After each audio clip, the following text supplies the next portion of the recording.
Welcome to my channel Baknoy TV. Huwag kalilimutan mag-subscribe at mag-likes para updated kayo sa mga bagong videos na i-upload ko. Ang pag-uusapan natin ngayon ay tungkol sa naging pahayag ni Congresswoman Leila de Lima na kung saan tinawag niya si Senator Bato de la Rosa na duwag. Dahil mga ilang araw na hindi sumisipot sa Senado si Senator Bato de la Rosa.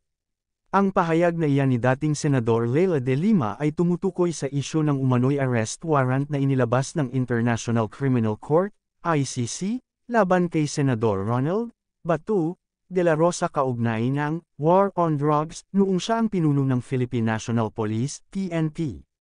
Pahayag ni de Lima, sinasabi niya na kung matapang si de la Rosa, dapat ay humarap ito sa anumang warrant na inilabas ng ICC. Matagal na si de Lima ay kritiko ng War on Drugs at ng mga opisyal na sangkot dito. ICC arrest warrant issue, nagkaroon ng mga ulat at pahayag, kabilang ang mula kay Ombudsman Jesus Crispin Remulla, na nag-issue na ng arrest warrant ang ICC laban kay de la Rosa.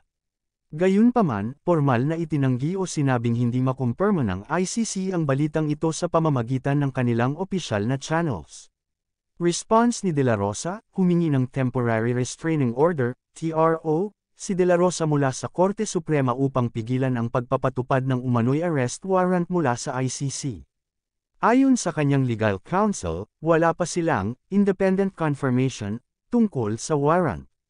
Senate immunity, may mga nagpapaliwanag din na may proteksyon si de la Rosa mula sa pag-aresto sa loob ng Senado habang may sesyon ang Kongreso para sa mga krimeng may parusang hindi hihigit sa 6 na taong pagkakakulong. Sa kasalukuyan, nananatiling kontrobersyal at hindi opisyal na kinumpirma ng ICC ang pagkakaroon ng warrant. Hanggang dito na lang ang video na ito. Thank you for watching.